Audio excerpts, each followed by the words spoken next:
Obrigado, Pai, obrigado, Pai. Oh, aleluia. Quantos estavam aqui na noite de ontem? Amém? Algumas pessoas. Na verdade, é como foi dito, né? O nome desse evento é Imersão Rema. Por que Imersão Rema? Porque nós queremos dar um pequeno, vamos dizer assim, sabor para você de como é que funciona o Rema, né?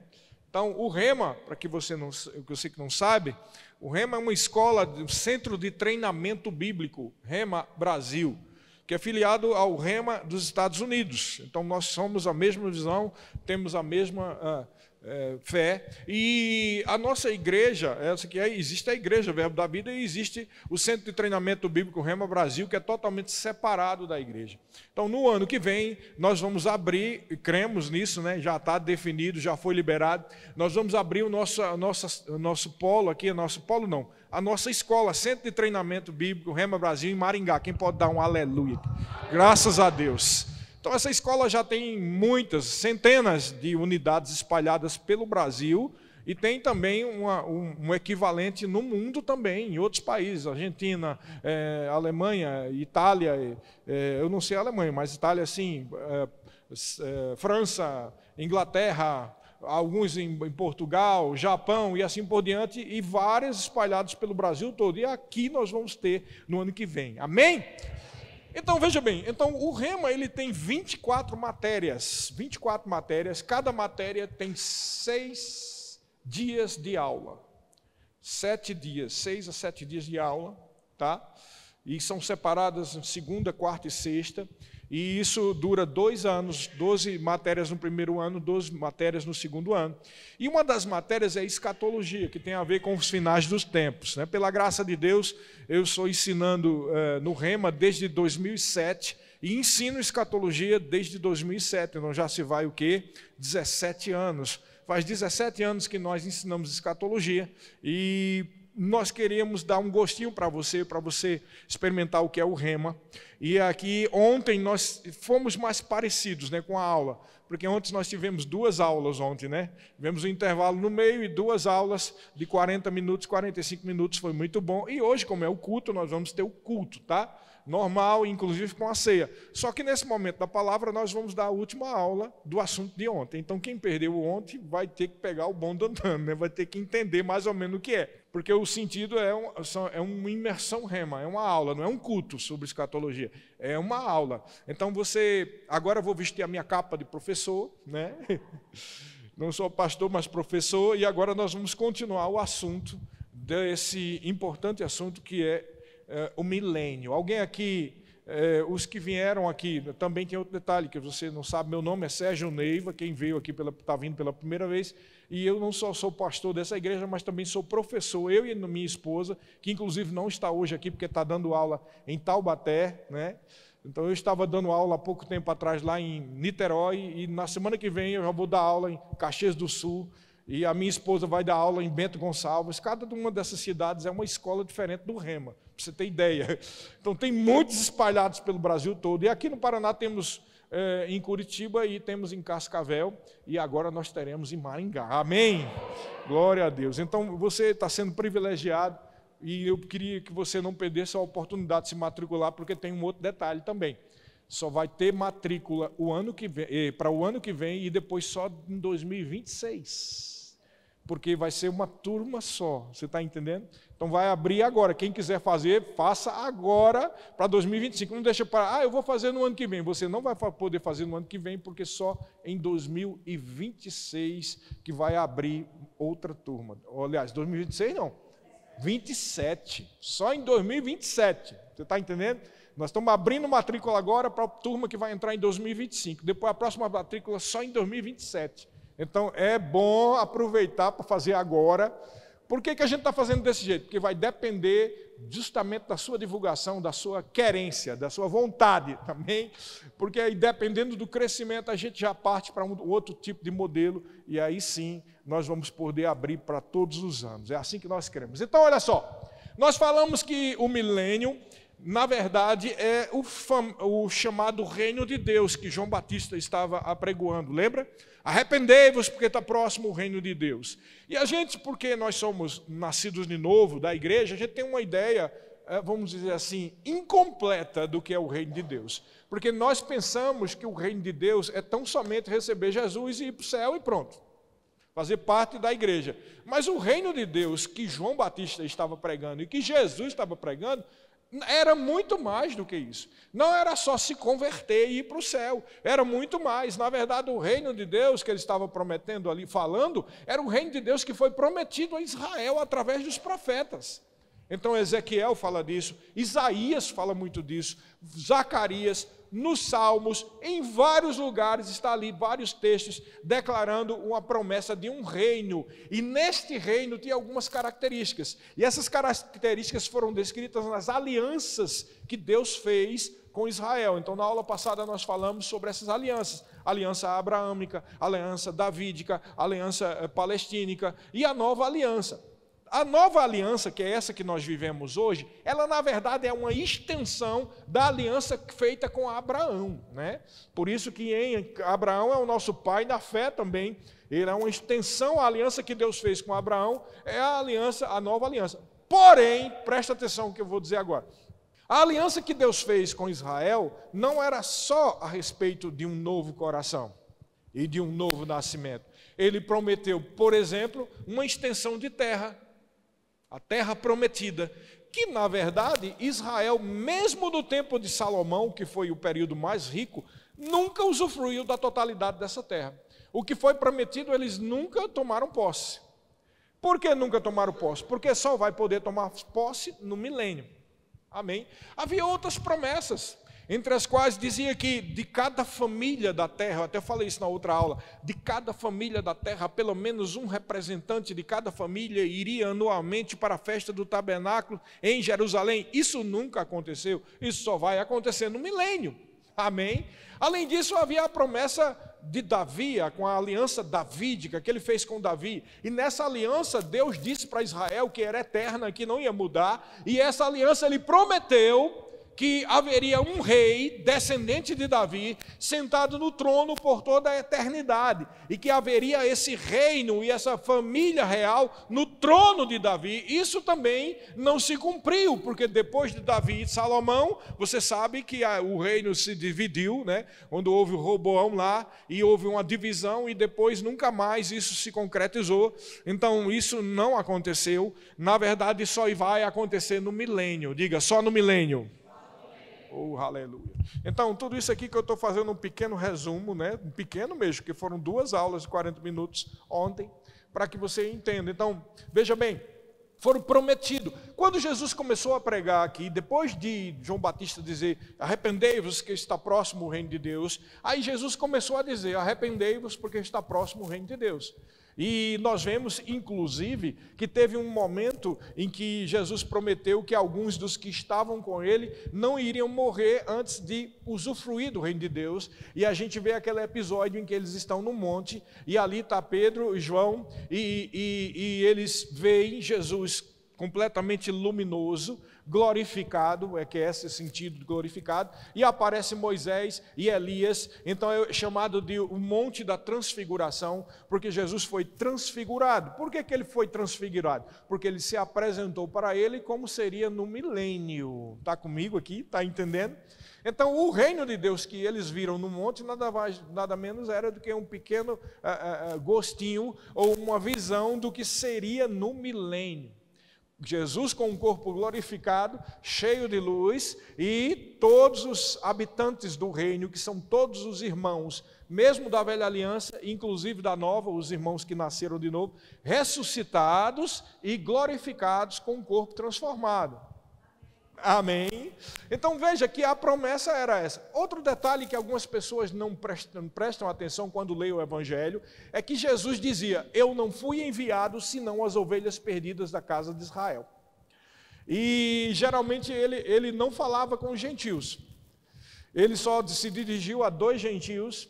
Um foi o centurião romano, que foi tão humilde que disse assim, olha, eu não sou digno nem que o senhor vá para a minha casa, mas manda só uma palavra, porque eu sou um homem também sujeito à autoridade e tenho algumas pessoas debaixo da minha autoridade, e o meu servo, eu digo, vai ali, ele vai para tal lugar e ele vai. Assim também manda só uma palavra. E Jesus diz, nem em Israel eu vi uma fé como essa. Ou seja, alguém que não só cria que Jesus, dando uma palavra, era suficiente, mas também que cria que ele era submisso. Ele cria na submissão e à autoridade. E é muito importante esse detalhe, porque o centurião romano era gentil. Ele não era do povo de Israel, ele não fazia parte da aliança de Israel, mas o centurião romano, mesmo sendo romano, do império que estava dominando Israel, ele disse, olha, eu não sou digno, manda só uma palavra. Ou seja, ele era romano, mas estava humildemente reconhecendo que ele estava sujeito a uma autoridade superior espiritual.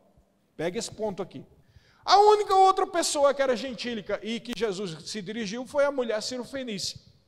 A mulher cirofenícia queria, rogando que fosse curada a filhinha dela. E aí o que é que Jesus Cristo diz? Olha o que Jesus disse. Não é lícito dar o pão dos filhos para os cachorrinhos. Ou seja, Jesus chamou a mulher de cachorra. Hã? Você está vendo como Jesus foi? Chamou ela de cachorra, mas ele já sabia o que ia acontecer, né? Aí a mulher disse, Senhor, mas os cachorrinhos comem das migalhas que caem das mesas dos filhos. Ou seja, essa mulher, assim como o centurião romano, não só foi humilde, como reconheceu que havia uma superioridade na aliança feita com Israel. Não é interessante isso? Mas, fora esses dois, Jesus só se dirigia para judeu. Por quê? Porque Deus tinha prometido o reino aos judeus. E unicamente para nós, ele tinha dito lá numa profecia, quando falou para Abraão, em ti serão abençoadas todas as famílias da terra. Então, através da aliança de Abraão, futuramente haveria uma nova aliança, onde todas as famílias da terra seriam abençoadas. Mas o que eu estou querendo dizer para você, é porque Deus prometeu um reino para Israel, e Deus, como é justo, mandou Jesus falar só com os judeus. O ide por todo mundo é uma ordem que ele dá para os apóstolos, que só cumpriria no dia de Pentecoste, quando descesse o Espírito Santo. Então, até aquele momento do dia de Pentecoste, não era lícito se dirigir aos gentios, porque Deus tinha feito uma promessa de um reino vindouro, aonde Israel seria a cabeça das nações, aonde haveria um descendente de Davi sentado nesse trono, aonde todas as nações iriam reconhecer Israel como cabeça das nações, mas nada disso aconteceu. E aí nós temos o quê? Jesus pregando o reino, mas o que é que acontece? Dos evangelhos nós vemos que o reino foi rejeitado. Os israelitas rejeitaram esse reino. E quando eles rejeitaram, Jesus está lá no Monte das Oliveiras e ele olha para Jerusalém e diz, Jerusalém, Jerusalém, que matas e apedrejas os que te foram enviados. Quantas vezes eu quis te juntar debaixo das minhas asas, como uma galinha coloca debaixo de suas asas os seus pintinhos, mas vocês não quiseram. Eis que a vossa casa ficará deserta e não me vereis mais, até que digais, bendito o que vem em nome do Senhor. Ele estava ali vaticinando, declarando, profetizando, que a partir do momento que houve a rejeição, Israel não ia ter mais contato com o Messias. Israel não ia ter mais comunhão com o Messias. E nos desenrolar dos acontecimentos, ali antes da morte e ressurreição de Jesus, nós sabemos que outros agravantes acumularam, como por exemplo, no dia em que Pilatos apresenta Jesus e diz, está aqui o vosso rei, e aí os israelitas dizem, nós não temos rei, o nosso rei é César, querendo ganhar ponto com a liderança de romana, né?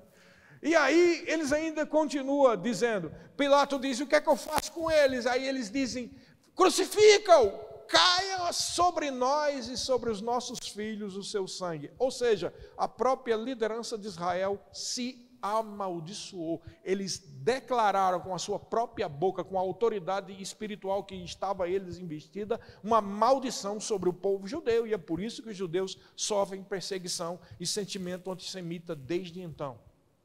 Então, houve a Inquisição na Península Ibérica, houve o Holocausto no regime nazista, e há muito ódio contra os judeus, porque com certeza é o diabo, mas o diabo está encontrando essa brecha porque a própria liderança de Israel se amaldiçoou.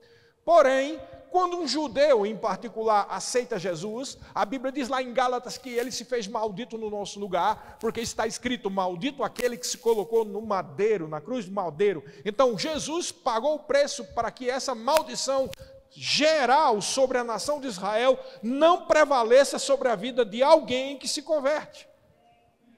Então aí temos a igreja. A igreja é formada de judeus e gentios que nasceram de novo. Então, o relógio profético de Deus parou no dia em que Israel, o Espírito Santo, melhor dizendo, desceu no dia de Pentecoste e inaugurou-se a dispensação da graça. Enquanto estamos na dispensação da graça, o que é que está valendo? O ide por todo mundo e pregai o evangelho a toda criatura. Enquanto estamos na dispensação da graça, a relação do Messias com Israel, ela foi parada. Como ele disse: eis que a vossa casa estará deserta. E lá no livro de Daniel, que fala a respeito disso, também diz que o Messias seria morto e já não estaria mais. Ou seja, ele estaria retirado da comunhão com o povo de Israel. Então, o que é que isso nos ensina? Que o relógio profético de Deus parou. As 70 semanas que estão profetizadas em Daniel, que eu não vou falar aqui, porque falei alguma coisa na aula passada, das 70, 69 se cumpriram, e resta uma semana profética para se cumprir, e a semana profética ela é composta de 7 anos, por isso que sabemos que a grande tribulação terá 7 anos, não terá 6 anos e meio, não terá 7 anos e meio, terá exatamente 7 anos, amém? Só que a igreja não vai passar pela grande tribulação. Há inúmeros textos, que também não é o tema daqui, nós estamos falando sobre o milênio, e tudo que eu estou falando agora é só uma preparação para continuar. Então, existem inúmeros textos que provam que a igreja não vai passar pela grande tribulação, não é verdade? Até porque eu só vou dizer uma prova aqui que eu disse ontem, só uma. Jesus disse que na hora que não cuidasse, ele viria. Ele disse assim: porque o Filho do Homem virá como um ladrão. E ele disse: se o dono da casa soubesse que dia, que hora vem o ladrão, cuidaria para que isso não acontecesse. E aí ele diz: o Filho do Homem virá como um ladrão. Na hora que vocês não cuidarem, é na hora que ele vem. E o que isso significa? Que ninguém vai estar preparado para o momento que ele volta, porque ele vai vir de uma hora para outra. Pode ser hoje, pode ser amanhã, é iminente, pode acontecer a qualquer momento. Porém, se a igreja vai passar pela grande tribulação, já não poderia acontecer isso, porque a grande tribulação vai durar exatamente 7 anos, e a grande tribulação está repleta de sinais que estão lá descritos no livro de Apocalipse. Então, não se cumpriria o que Jesus disse. Ele disse que o Filho do Homem viria como um ladrão. Ora, se nós vamos passar pela grande tribulação, o Filho do Homem não viria como ladrão, porque a gente já saberia o dia e a hora. E ele mesmo disse que o dia e a hora nem ele mesmo sabe. Logo, uma coisa é o arrebatamento e a ressurreição dos mortos, e outra coisa é a volta de Jesus. Amém? O arrebatamento pode ser a qualquer momento, mas a volta de Jesus vai acontecer só no final da grande tribulação, e vai se cumprir o que ele disse lá em Mateus capítulo 24, então se verá no céu o sinal do Filho do Homem vindo sobre as nuvens com grande poder e glória, e todo olho, todo mundo vai ver, até mesmo aqueles que o traspassaram, ou seja,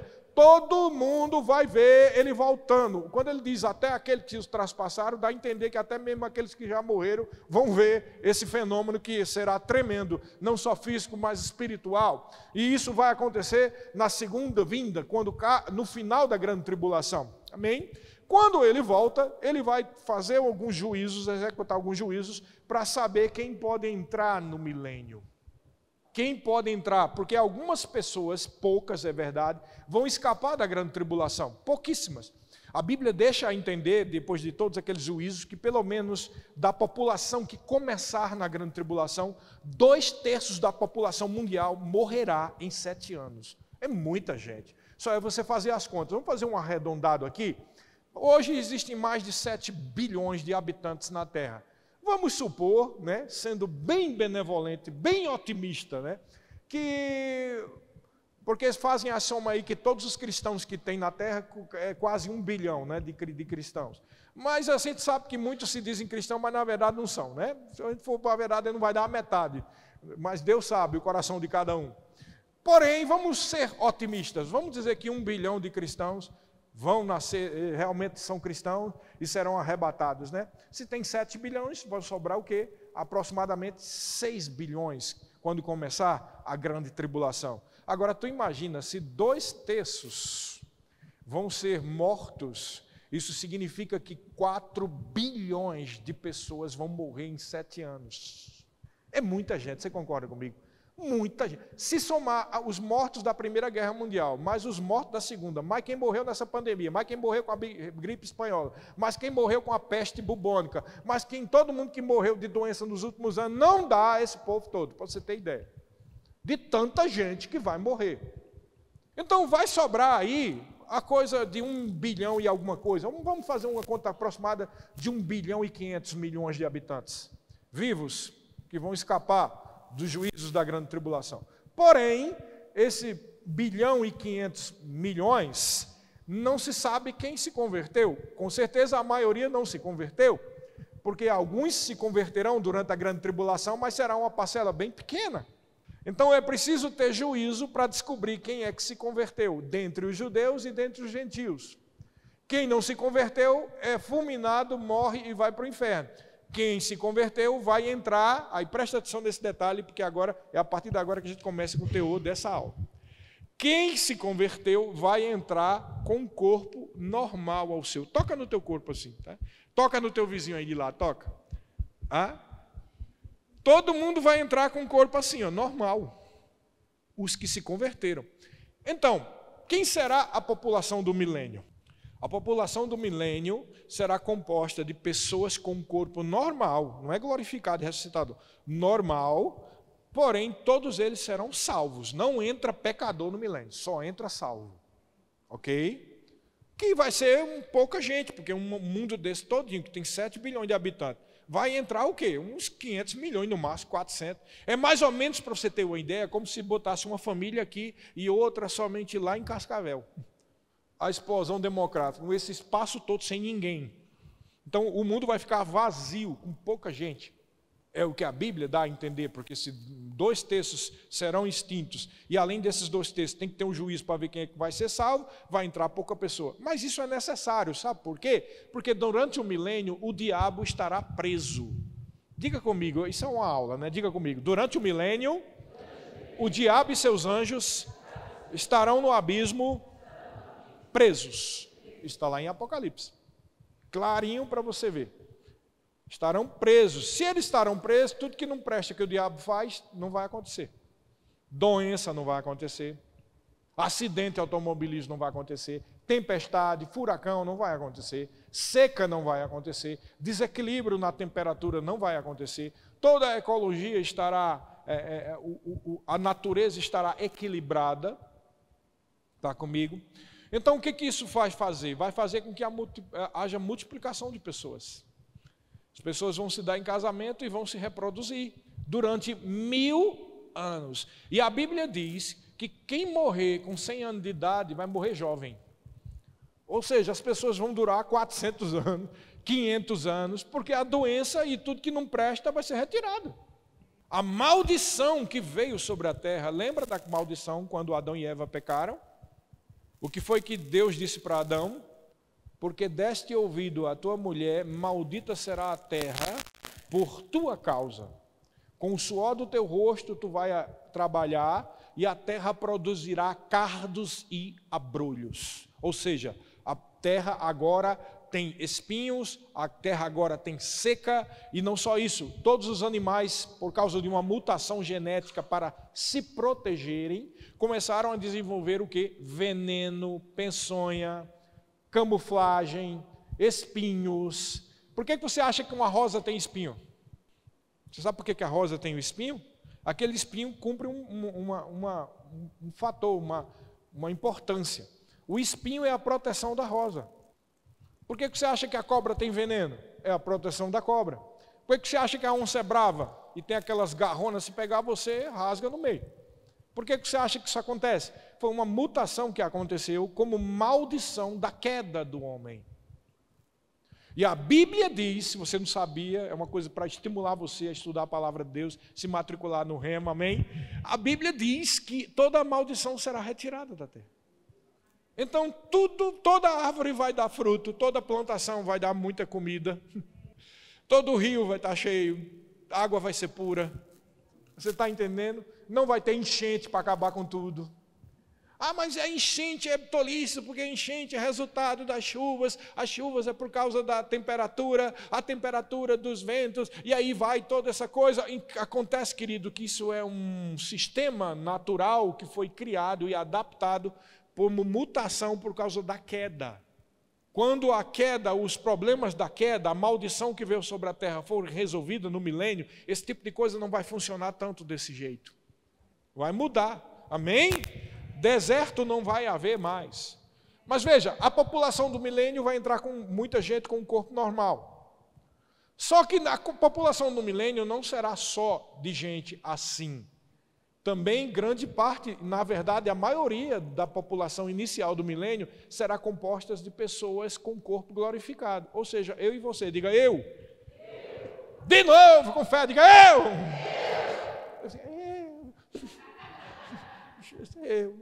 Isso é besteira, isso é uma coisa de filme, né? O que, meu amigo, é a promessa. Você sabia que a centralidade do evangelho está baseada na ressurreição dos mortos? O motivo pelo qual existe salvação e o motivo pelo qual existe evangelho é a ressurreição do teu corpo. Essa é a promessa. Não é para ir para o céu. Muita gente pensa que eu vou ficar lá tocando harpa com os anjinhos, lá nas nuvens do céu. Meu amigo, isso vai passar pouco tempo, porque a nossa eternidade vai ser aqui na terra. A nossa eternidade será aqui com um corpo ressuscitado, porque a terra um dia estará totalmente livre de toda maldição, e o céu e a terra vai ser a mesma coisa, a tal ponto que a Bíblia diz que o próprio trono de Deus estará aqui na terra. Você imagina o que é isso? Só que para isso acontecer, vai acontecer algumas coisas. Então o milênio, ele é uma dispensação, ele tem responsabilidades e no final tem prestação de contas. Nós falamos aqui sobre as dispensações, que são 7. Toda dispensação tem responsabilidades e prestações de conta. Nós estamos vivendo uma dispensação, a dispensação da graça. Quais são as responsabilidades que nós temos? 3 responsabilidades. Crer, adorar e testemunhar. Crer, porque sem fé é impossível agradar a Deus. Adorar, porque o Pai, já chegou o tempo que Ele busca verdadeiros adoradores que o adorem em espírito e em verdade. E nós agora podemos adorar em espírito e em verdade. E testemunhar, porque Ele disse, ide por todo mundo e pregai o Evangelho. Quando é que vai ser a prestação de contas? No dia que a trombeta tocar e houver o arrebatamento da igreja. Amém? Aí vai ter prestação de conta. Também haverá prestação de conta no tribunal de Cristo. Então a população do milênio será de pessoas, parte de pessoas com um corpo normal, talvez aí uns 400, 500 milhões de pessoas, e aproximadamente vários bilhões de pessoas com corpo ressuscitado. Por que aproximadamente? Porque são todas as pessoas justas, desde o dia de Adão até hoje. Você soma aí, né? Quantas pessoas já teve, né? Que nasceram de novo, ou que fazia parte do povo de Israel, ou que era justo, né? Samuel, Davi, todos os profetas, né, o povo todo justo, mais todos os crentes, que faz 2000 anos que tem gente se convertendo. Se hoje nós temos aí, sei lá, alguns milhões de crentes, você imagina todos que já existiram na terra, né? Então vai ser uma multidão de pessoas com o corpo glorificado. Então é agora que nós vamos falar como é que será o nosso corpo, amém? Muita gente tem curiosidade, como é que será o nosso corpo? Bom, o que nós vamos dizer aqui é o que nós podemos dizer que está escrito na palavra. Talvez existam outras coisas, mas o que passar disso é especulação. E escatologia é um assunto onde dá asas a muitas especulações, que não são erradas, mas não podem ser cridas como assunto de fé, porque a gente só pode crer naquilo que está na palavra. Amém? Então, às vezes, eu digo alguma possibilidade baseada numa especulação, mas isso não pode ser a verdade no sentido de crer. Então, vamos lá. O corpo dos santos. Vamos observar esses detalhes aqui. Todos os santos possuirão um corpo cheio de glória e em tudo superior às leis da física. Então, em primeiro lugar, o que é glória? O que é glória? Né? Tem gente que diz, eu quero ver a glória de Deus. E tal. O que é glória? Porque se o corpo é glorificado, a gente tem que ter uma ideia do que é glória. Se você ler o Velho Testamento, você vai ver que todas as vezes que vinha uma luz, era glória. Então a glória de Deus caiu no lugar e vinha uma luz. E muitas vezes essa luz era tão poderosa que ninguém conseguia nem olhar. Então a glória é luz e a glória também é poder e energia. Porque às vezes, né, acontecia, por exemplo, quando Moisés teve o contato com Deus, ele teve que se virar e ficar numa penha da roça, porque se ele olhasse para Deus, ele ia ser fulminado. Então, glória tem energia. Então, uma energia tão forte, parecida com a energia atômica, de uma bomba atômica, é um negócio forte. Então, glória tem a ver com luz, glória tem a ver com energia. Logo, quando a gente diz e fala um corpo glorificado, a gente está dizendo um corpo energizado, um corpo cheio de luz. Lembra quando Jesus disse que no Monte da Transfiguração? E por que é o Monte da Transfiguração? Porque ele foi transfigurado. Por que ele foi transfigurado? Porque ele estava cheio de glória. Por que nunca ninguém consegue ver Deus? Porque Deus é o autor, ele é o centro e ele é o detentor de toda a glória. Quem olha para a glória de Deus morre fulminado, mas não é porque Deus é ruim, é porque o poder é grande e a pessoa não aguenta. Você está comigo? Vocês estão entendendo? Na presença de Deus o poder é tão grande que a pessoa morre. Porém, quando nós formos ressuscitados, nós seremos glorificados e nós poderemos olhar Deus face a face. Porque seremos da mesma glória. Amém? Então, veja, por isso que esse corpo é em tudo superior às leis da física, porque as leis da física estão nesse ambiente dimensional em que a gente está vivendo hoje. Mas uma outra coisa é um ambiente onde a glória de Deus é plena. Por isso que tudo é possível ao que crê. Por que tudo é possível ao que crê? Porque quem crê acessa a plenitude do poder de Deus. Nada é impossível para Deus. Não é verdade? Por quê? Porque Ele é o detentor de toda a glória. Então, um corpo glorificado é um corpo que possui esta glória e este poder. Por isso que a gente pode dizer o que está aqui. O que a Bíblia diz a respeito desse corpo glorificado? Então, em primeiro lugar, ele é espiritual, incorruptível e imortal. Aleluia. Vamos lá. Está escrito em 1 Coríntios, capítulo 15, versículos 42 a 44, diz assim: o mesmo acontece com a ressurreição dos mortos. Quando morremos, o corpo terreno é plantado no solo, mas ressuscitará para viver para sempre. Nosso corpo é enterrado em desonra, mas ressuscitará em glória. É enterrado em fraqueza, mas ressuscitará em força. Olha, glória e força. É enterrado como corpo humano natural, mas ressuscitará como corpo espiritual. Pois assim como há corpos naturais, também há corpos espirituais. Então, o corpo glorificado é um corpo, não é um espírito. É um corpo espiritual, porque ele tem glória e força. Ele tem energia, ele tem luz, ele tem poder. Está comigo aqui? Então, é um corpo imortal, é um corpo que não morre. Então, depois que nós formos arrebatados e os irmãos que morreram forem ressuscitados, a gente não morre mais. Da mesma maneira, não pecamos mais. Amém? Não pecamos mais.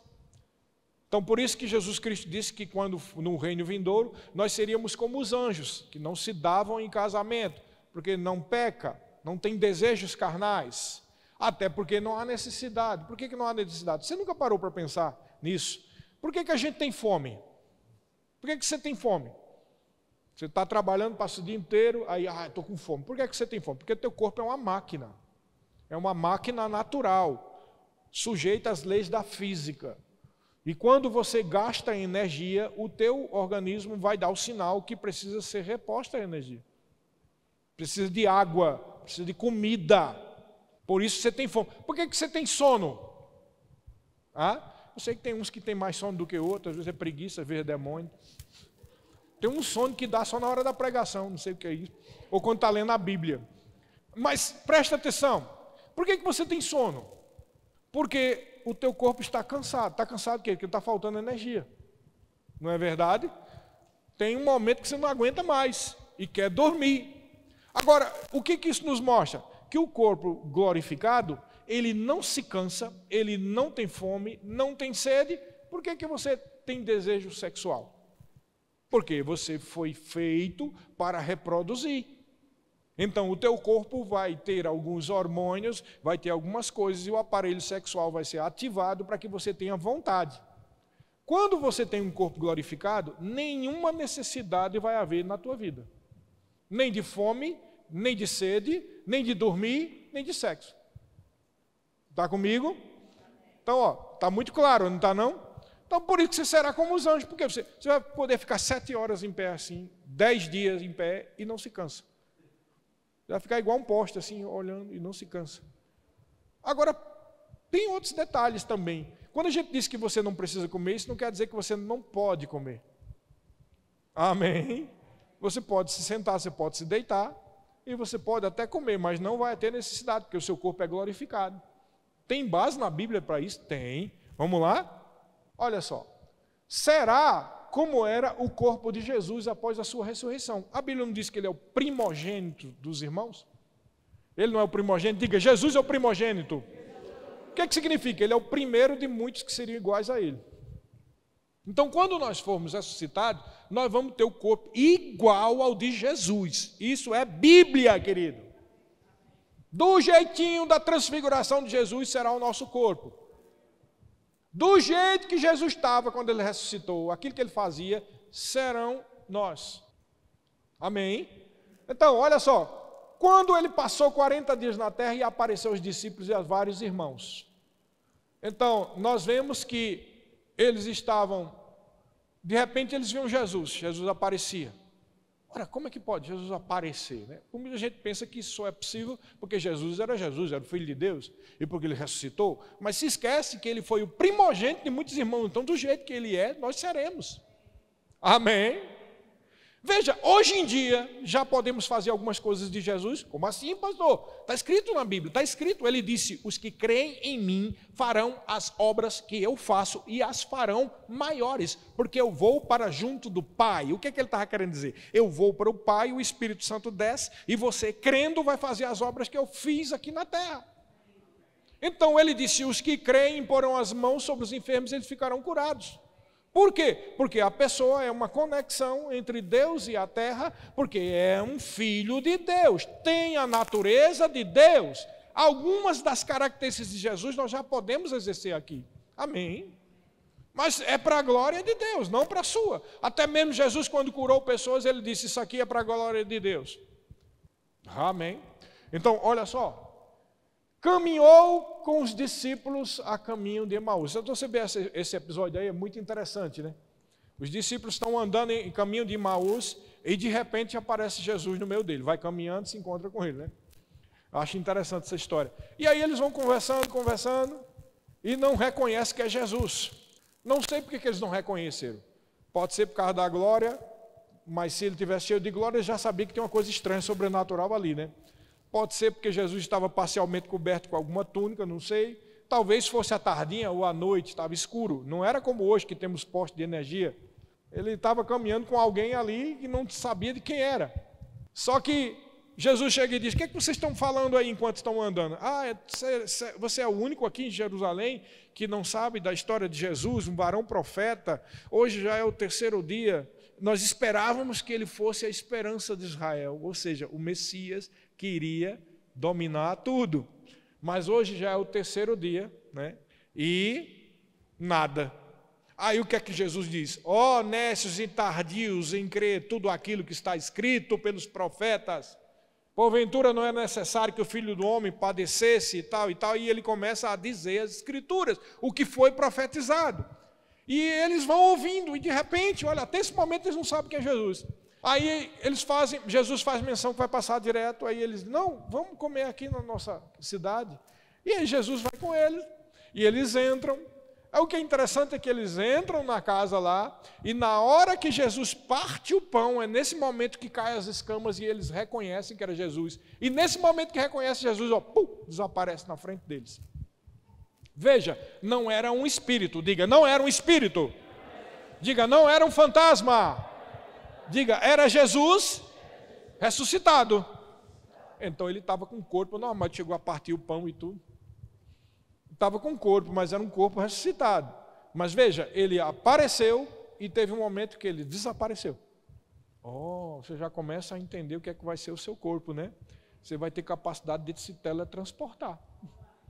É o que a Bíblia diz. Depois eu vou explicar uma possibilidade, por que é que isso vai ser assim, tá? Então, olha só, ele também apareceu repentinamente estando as portas fechadas. Então Tomé chegou e disse assim, olha, vocês estão dizendo aqui que Jesus apareceu, mas se eu não tocar na mão dele e não ver o buraco e aqui de lado, de maneira nenhuma eu vou acreditar que é ele. Mal ele acabou de dizer, Jesus aparece, as portas fechadas, tudo fechado. Então Jesus atravessou as paredes, né? Ou apareceu de repente, ou se teletransportou, não sei como foi, mas ele apareceu. Quando apareceu, no momento que ele apareceu, o que foi que ele disse? Tomé, toca aqui, toca. Não era um holograma, não era uma imagem, não era um espírito, era um corpo físico. Toca aqui, aí Tomé toca. Toca aqui de lado, Tomé toca. Quando ele toca, ele diz, meu Deus, Deus meu. Aí na mesma hora Jesus aproveitou, deu em cima da bucha, como diz lá no Nordeste. Porque você está vendo, você está crendo? Muito mais bem-aventurados e felizes serão aqueles que no futuro não vão me ver, mas vão crer. Ou seja, você é mais bem-aventurado, porque você não está vendo Jesus ressuscitado aqui. Você creu, está crendo. Mas o que eu quero dizer é que esse corpo tinha características diferentes, em tudo superiores à lei das físicas. E olha só, ele foi tocado, a mulher tocou nele, e ele também apareceu lá no lago de Genezaré, enquanto os discípulos estavam pescando, ele chamou, e quando os discípulos chegaram, né, Pedro até disse, é o mestre, pegou e entrou logo na água, né, afoito como ele era. Antes de voltar ao barco, ele já pulou. É o mestre, é o mestre. E estava lá Jesus com uma fogueirinha, com os peixinhos assados, e foi comer com os discípulos. Ora, ele não está com o corpo ressuscitado, por que ele foi comer peixe com os discípulos? Você está entendendo? Então, o que é que isso nos mostra? Que o nosso corpo será pleno. Então, podemos dizer que você vai ter 100% da capacidade de visão, 100% da capacidade de audição, 100% da capacidade de olfato, 100% da capacidade de paladar, 100% da capacidade de tato. Todos os sentidos serão plenos, como você nunca teve. Na plenitude, perfeito. Por quê? Porque não tem maldição. O corpo será glorificado. Então, por que então nós vamos ter esse negócio de teletransportar? Ora, eu te digo uma possibilidade agora. Deus não dá nada sem ter um motivo. Concorda comigo? Por quê? Bom, a Bíblia diz que para sempre, depois do arrebatamento e da ressurreição, para sempre estaremos com Jesus. Então ele é o noivo, nós somos a noiva. Quando o noivo se casa com a noiva lá no céu, depois do arrebatamento, para sempre a noiva está junto com o noivo. Então nunca mais nós vamos separar dele. É verdade? Tá. Só que o milênio, além de ser uma promessa para Israel, também tem uma promessa. A promessa está lá em Apocalipse, dizendo que nós seremos uma nação de sacerdote de reino, que reinaremos com ele por 1000 anos, está lá em Apocalipse. E ele prometeu que nós, como igreja, iríamos reinar com ele. É por isso que dizemos que a igreja é o quê? Será, melhor dizendo, será o funcionalismo público celestial do governo de Jesus. Você será um funcionário público do céu, amém? Tá bom, tá tudo muito bom. Bom, a Bíblia diz que nós vamos estar à frente seremos juízes, seremos governadores, prefeitos, tudo, um monte de coisa na liderança do mundo milenial. Não será o povo que entrará com o corpo normal, mas nós que estaremos com o corpo glorificado, que vamos reinar. Está comigo? Davi estará como sub-rei. Davi estará ressuscitado, sentado num trono em Jerusalém, tendo Jesus, o descendente dele, como o rei mesmo de tudo. E a Bíblia diz que ele reinará com cetro de ferro. E Davi estará lá em Jerusalém. Mas nós, veja bem, se nós estaremos sempre com Jesus, você acha que é correto? Você, o Silvanber, né, o Marcelo, está liderando, vamos supor, o Silvanber vai lá para a Argentina, vai para a Argentina para ser um prefeito lá de uma cidade. Vamos dar um exemplo aqui, vamos devagar. Né? Aí o Davidson vai estar lá na França, né? e assim por diante. Tá tudo muito bom, tá lá. Mas se para sempre estaremos com Jesus, você acha que é correto a gente passar meses e dias liderando um povo em um lugar distante de Jerusalém, porque Jesus estará com o corpo ressuscitado? Então, ele só pode estar em um lugar. Que lugar é esse? Em Jerusalém. Você acha que é correto a gente de mês em mês, ou de 6 em 6 meses, prestar conta lá em Jerusalém ao reino de Jesus? Não. Então, por isso que nós vamos ter a capacidade de teletransporte. Por quê? Você passa o expediente trabalhando aqui em qualquer lugar, no final do expediente você teletransporta para o reino lá em Jerusalém. Vocês estão entendendo? Para sempre estaremos morando com Jesus. Apenas na hora do trabalho é que a gente vai para algum lugar. Amém? Por isso que nossa capacidade será essa. Nosso corpo é em tudo diferente. Você está entendendo? Então não haverá mais doença para nós. Mas para o povo que estiver no milênio não tem doença. Porém, o que acontece? Durante 1000 anos eles estarão se reproduzindo. Isso nos mostra o quê? Que lógica é essa? No final do milênio, a maior parte da população que vai viver aqui com um corpo normal é de gente que nasceu durante o milênio. Todos esses que nascerem no milênio, eles não sabem o que é pecado, eles não sabem o que é doença, eles não sabem o que é falta, eles não sabem o que é tristeza, eles não sabem o que é tempestade, eles não sabem o que é enchente, eles não sabem o que é acidente automobilístico, nem queda de avião, eles não sabem de nada disso. Como eles não sabem de nada disso, eles não sabem o que é sofrer. Então já dá para a gente imaginar o que é que vai acontecer. Você imagina a criancinha lá, o pai e a mãe deles é desses que entraram no milênio salvo. E a criancinha nasceu durante o período do milênio. Vamos supor, primeiros 100 anos do milênio, né? E está lá a criancinha e eles vão lá assistindo uma TV, que eu não sei nem o que é que vai existir, porque num milênio desse, né, vai ser um futuro. É igual aqueles filmes de ficção científica. Carro voando, vai ter tudo, porque não tem nada que impeça, né? A sabedoria vai ser muito mais multiplicada. É como se a gente tivesse 5.000 anos à frente da nossa tecnologia. E aí eles estão lá e de repente o menino lá, a criancinha vê Jesus sentado, cheio de glória, lá no trono em Jerusalém. E vê nós passando ali, ajudando ele, todo mundo com um corpo cheio de luz. Mas o papai e a mamãe não, tem um corpo normal. E o menino vê e diz assim, imagina, quem é aquele que está ali, papai? É Jesus. E o que é que ele é? Não, ele é o nosso rei e é o nosso salvador. Aí o menino vai perguntar, mas salvador de quê? Não, ele salvou a gente da morte, do pecado, da enfermidade, das consequências da maldição. Aí o menino vai dizer, e o que é isso? Aí papai vai dizer, coisa ruim. E o que é coisa ruim? Você está entendendo? Como é que você vai falar para uma pessoa que nunca teve experiência o que é doença, o que é morte, o que é demônio, o que é perturbação, o que é guerra? Eles não vão saber o que é isso. E o que é que a Bíblia diz? A alma farta pisa o favo de mel. Quem nasce em berço de ouro pensa que todo talher é de prata e de ouro, né?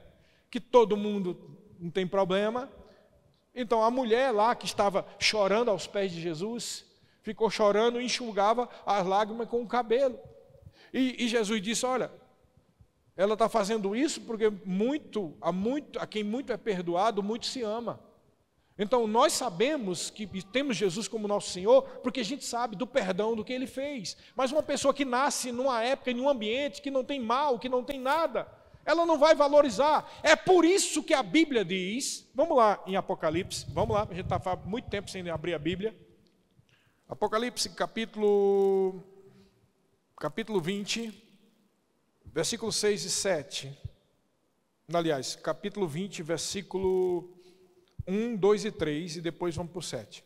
Diz assim, então vi descer do céu um anjo, tinha na mão a chave do abismo e uma grande corrente. Versículo 2. Ele segurou o dragão, a antiga serpente, que é o diabo, Satanás, e olha o que ele diz aqui, e o prendeu por 1000 anos. Versículo 3, lançou-o no abismo, fechou-lhe e pôs sobre ele o selo, para que não mais enganasse as nações, até se completarem os 1000 anos. Olha o que ele diz aqui no final. Depois disso é necessário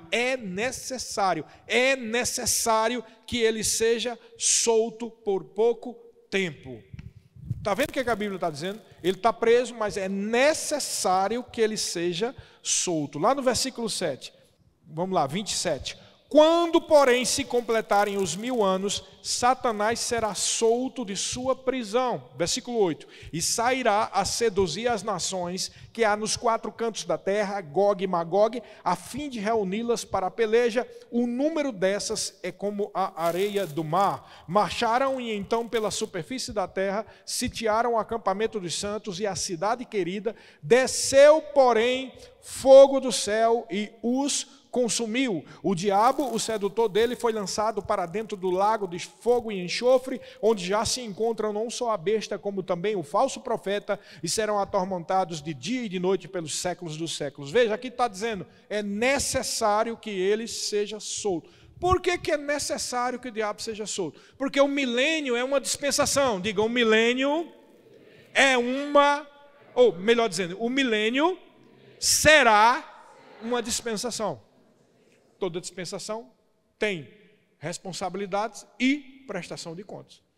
Então, como todo mundo que está se multiplicando no milênio não sabe de nada, e a alma farta pisa o favo de mel, é necessário soltar o diabo, porque soltando o diabo vai botar besteira na cabeça do povo. Que besteira vai botar? Presta atenção.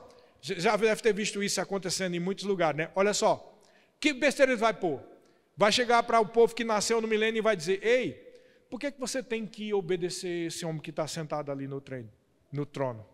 Não, porque ele é o Salvador. Salvador de quê? Isso é uma narrativa que foi criada para dominar você. Essa é uma narrativa dos cristãos.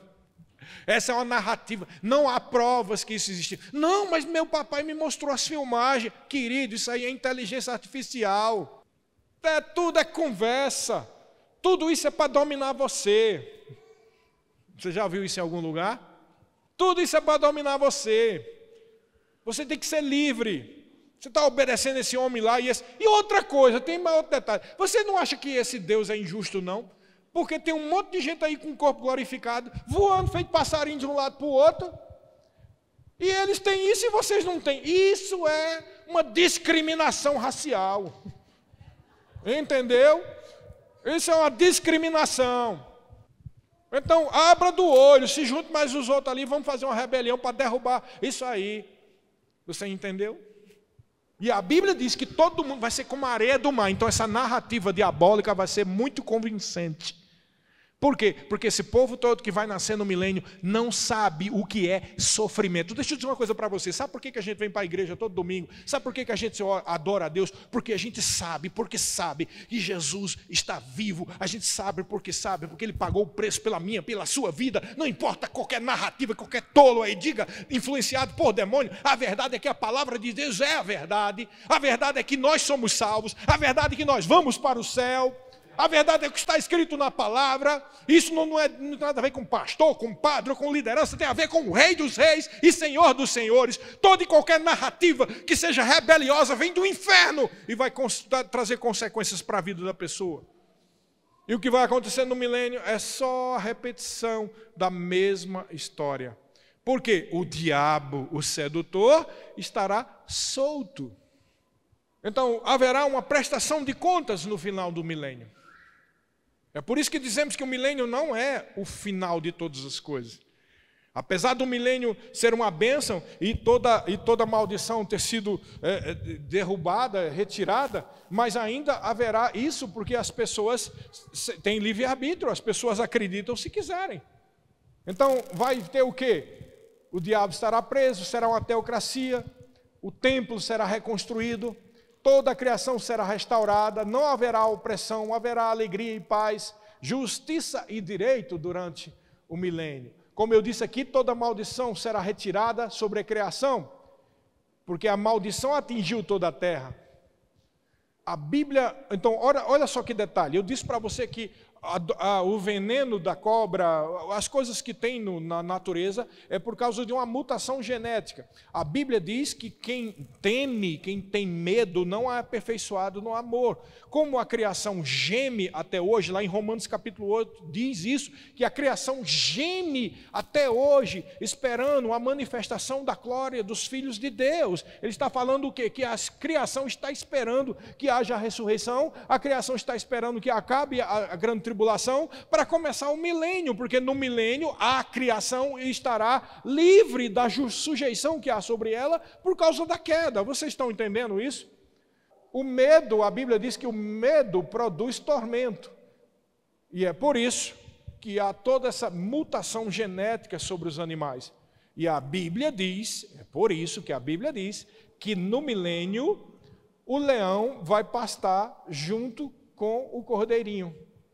O desejo de sangue do leão, de devorar o cordeirinho, não vai mais existir. A Bíblia diz que naquele tempo, uma criancinha de peito vai botar a mão dentro do buraco da toca da cobra, vai pegar a cobra e não vai ser picado. Porque não há mais temor nos animais. Os animais vão conviver juntamente conosco. Não vai ter medo de ser exterminado. Todos os animais não vão ter mais medo. Esse medo que está implantado na natureza nos animais é consequência da queda. Você entendeu? Então veja como o milênio será bom para esta terra. Em tudo será diferente aqui. Olha só. E a igreja exercerá o reinado juntamente com Cristo em Jerusalém, na condição de esposa do Cordeiro, tendo acesso aos céus e à terra, pois cada um dos seus membros terá corpo transformado. Ou seja, você está aqui na terra, mas você pode ir para o céu, porque está com o corpo transformado, você já está longe de todo pecado, você tem acesso direto ao trono de Deus, amém? Porém, no final, como eu disse, Satanás será solto e fará uma rebelião final, tá? Então, só a título de informação, porque aqui finaliza o milênio. Mas eu sei que fica aquela curiosidade e o que vai acontecer e todo o assunto é tema para a aula de escatologia que você terá no Rema. Amém? Mas aqui eu vou botar umas figuras para falar bem rápido para você o que é que vai acontecer. Então, depois que Satanás for solto e houver essa rebelião, e aí cai fogo do céu, como nós lemos aqui, o que é que vai acontecer depois, hein? Aí acabou, o suprassumo do mal já foi retirado, né? Não tem mais ninguém para ir para o inferno, porque todo mundo que ia para o inferno já acabou aí. Como assim, pastor? Pô, porque se morreu o restante do povo, todo mundo que está vivo agora são só os ressuscitados. As pessoas que são salvas serão ressuscitadas, então só vai estar aqui na terra quem está ressuscitado. O povo pecador já foi para o inferno. Aí é quando acontece o que todo mundo fala como juízo final, está na Bíblia. É chamado de o juízo do grande trono branco. Enquanto isso acontecer lá nos céus, aqui a Bíblia diz que os céus e a terra vão ser desfeitos pelo fogo. Por que diz os céus? Porque existem 3 céus, irmãos. O primeiro céu é onde os passarinhos voam, o avião voa, ou seja, a atmosfera. O segundo céu é o espaço sideral, onde estão as galáxias, planetas, cometas, tudo, o universo. É o segundo céu. E o terceiro céu é o lugar de habitação de Deus, é outra dimensão, uma dimensão espiritual. Quando a Bíblia diz que a terra e os céus serão destruídos, ela está dizendo que todo o universo físico será destruído. E por que todo o universo será destruído? Porque ele foi contaminado com o mal. Não sei se você já parou para pensar, mas se um astronauta pegar um foguete aqui e conseguir chegar em Marte, os mesmos demônios que tem aqui, tem lá. O demônio que tem lá vai ter na Lua também. E na estação espacial também. É possível ficar endemoniado na estação espacial? Tem demônio em todo canto. Porque eles estão num ambiente espiritual. Vocês estão entendendo? Por isso que todo o universo precisa ser refeito, destruído. Porque tudo isso é consequência da queda. Mas veja só, isso é o que vai acontecer aqui na Terra e nas galáxias, no universo. E então vai haver o juízo final. Está aqui o grande trono branco. E a Bíblia diz, aqui multidões aqui do lado. E a Bíblia diz que serão abertos os livros e o livro da vida. Por que serão abertos os livros e o livro da vida? Veja, no juízo final vai haver o seguinte juízo. O juízo de quem está no inferno e o juízo dos anjos que estão condenados. Presta atenção no que eu vou dizer agora. E nós seremos julgados no juízo? Não, a gente já foi julgado em Cristo Jesus, a gente já foi ressuscitado, ninguém vai ser julgado mais não. Tá? Nós não vamos ir para o juízo final, nós vamos participar. Por que nós vamos participar? Nós vamos assistir e nós vamos julgar. Paulo diz o seguinte a respeito de quem julga uns aos outros. Diz assim, a ninguém julgueis uns aos outros antes do tempo. Não sabeis vós que nós julgaremos os anjos? De que ele está falando aqui? Nós não vamos julgar, não é esses anjos que estão nos ajudando aqui, não. E nem tampouco vamos julgar os demônios. Nós vamos julgar uma outra classe de anjos que está presa até agora num lugar, num compartimento do inferno chamado Tártaro. A Bíblia diz lá em Judas e em 2 Pedro que eles estão presos até hoje, porque não guardaram o seu domicílio. É algo que aconteceu lá em Gênesis capítulo 6. Por que a gente vai julgar eles? Eu te digo a lógica, tudo tem lógica na Bíblia, nada é sem sentido.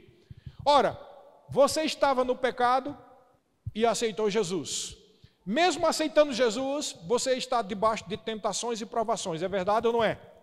Então você tem que crucificar a sua carne e tem que viver a cada dia pela fé, porque sem fé é impossível agradar a Deus. É verdade ou não é? E você vai e combate o bom combate da fé até aquele dia, e a Bíblia diz que aquele que perseverar até o fim será salvo, não é verdade ou não é? Ou seja, você está numa posição de carne, e pela fé de uma obra feita no seu espírito, você permanece vivendo em fidelidade até o fim. Então você é nobre, porque a Bíblia diz que o nobre prevalece na sua nobreza. Por isso que aquele que perseverar até o fim será salvo. Amém? Porém, esses anjos estavam na posição contrária.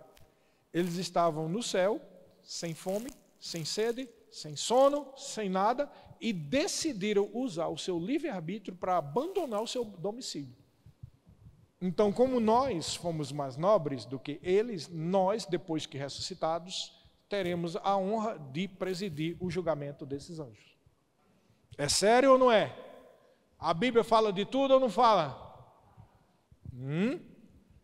Então nós vamos presidir isso, mas depois vão ser abertos os livros e o livro da vida para julgar todo mundo que está no inferno. Então o inferno é uma delegacia.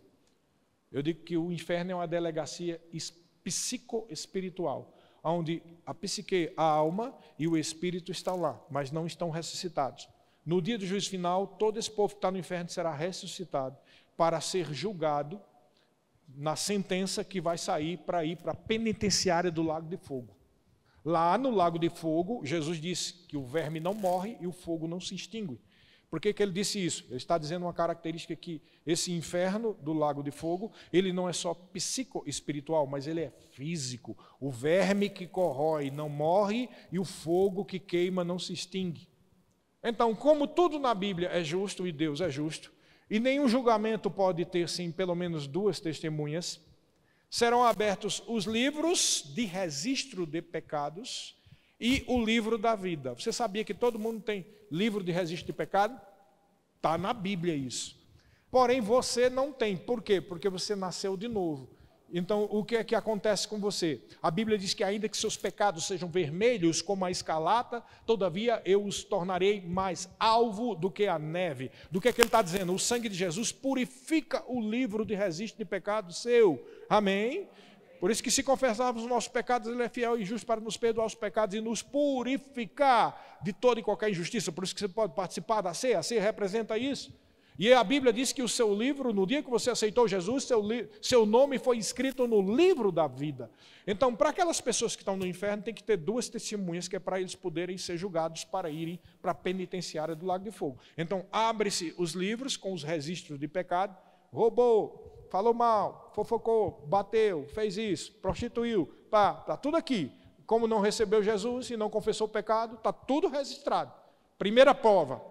Carimbado, garantido. Segunda prova, o nome está inscrito no livro da vida? Não está, não recebeu Jesus. Então segue para a penitenciária do lago de fogo, porque tem duas testemunhas provando que essa pessoa estava lá na delegacia do inferno, mesmo reclamando, dizendo, eu não matei ninguém, eu não fumava, eu não bebia, eu não fazia nada, por que eu estou aqui? Então vamos para o julgamento para ver por que você está aí. Você estará lá, no caso essa pessoa, porque tem registro de pecado que não foram apagados pelo sangue de Jesus, e porque não aceitou Jesus, orgulhoso que era, achando que porque era bonzinho já merecia ir para o céu, mas a nossa salvação não é por bondade, nem por boas obras, a nossa salvação é pela graça, a nossa salvação é pela fé na obra redentora de Jesus Cristo. Você entendeu? E esse é o juízo do grande trono branco, que a Bíblia fala.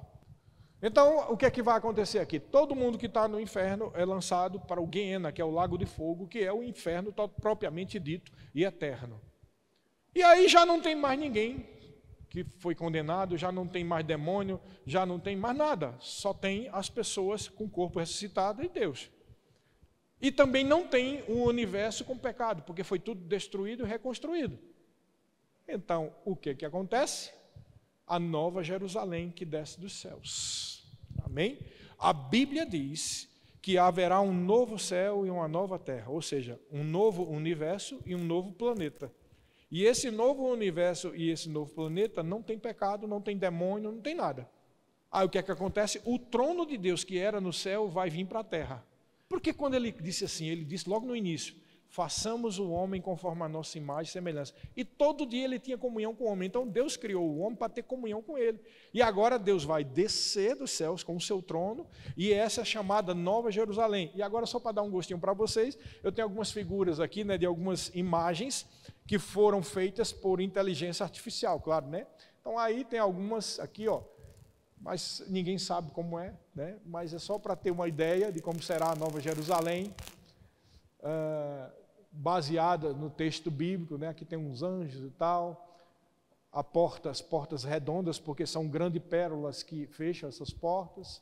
Interessante essa imagem, que tem uma luz ligada para o céu, demonstrando o quê? Que entre a terra e céus não há mais separação, né? E é assim que será, pela inteligência artificial mais ou menos aqui, como será o fim. Isso aqui é o final de todas as coisas. Então, final não, é a eternidade. Por isso que se chama de o estado eterno.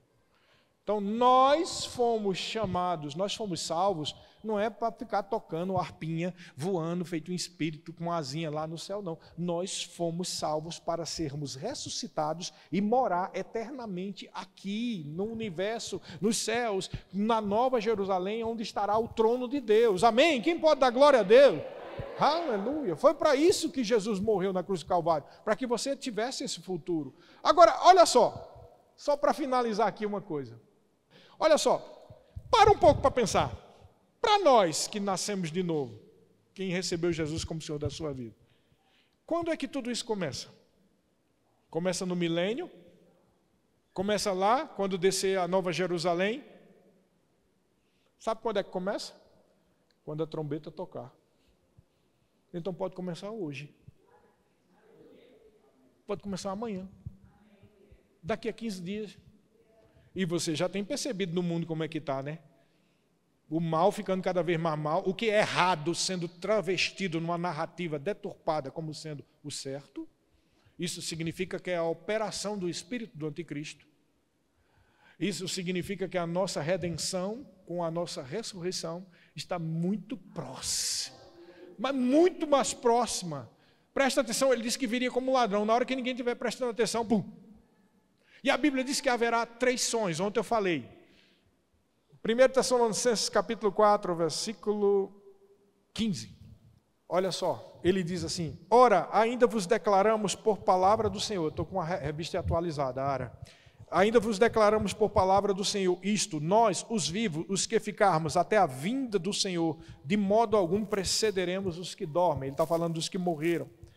Porquanto o Senhor mesmo, dada a palavra de ordem, ouvida a voz do arcanjo e ressoada a trombeta de Deus, descerá dos céus e os mortos em Cristo ressuscitarão primeiro. Veja, presta atenção, o que ele está dizendo? Ouvida a palavra, dada a palavra de ordem, ouvida a voz do arcanjo e ressoada a trombeta de Deus. 3 sons. Dada a palavra de ordem. Eu não sei que palavra é essa, mas nós vamos ouvir. Ouvida a voz do arcanjo. Eu não sei o que ele vai dizer, mas nós vamos ouvir. Amém? E ressoada a trombeta de Deus. Nós vamos ouvir. O mundo vai ouvir? Não, o mundo não vai ouvir nada. O mundo vai ver só que um monte de gente desapareceu. Mas nós vamos ouvir esses sons. E quando nós ouvirmos, e mais uma vez eu digo, pode ser hoje, pode ser amanhã, quando nós ouvirmos, tudo isso que é bênção acontece para a gente. Por quê? Quando nós formos arrebatados, nós vamos receber o corpo glorificado, estaremos para sempre com o Senhor, vamos lá para o céu, vamos participar das bodas do Cordeiro, nós vamos descer com Ele, nós vamos ficar no milênio aqui reinando com Ele, depois vamos estar na Nova Jerusalém que desce do céu. Todo esse monte de coisa boa para a gente acontece no momento que a trombeta toca. Aleluia! Por isso que a gente vem para a igreja e ouve a palavra. Por quê? Porque é para manter uma vida de fidelidade, porque pode ser a qualquer momento. Olha para o vizinho que está ao teu lado, olha e tem coragem de dizer, ei, esteja pronto. Pode ser hoje. Aleluia.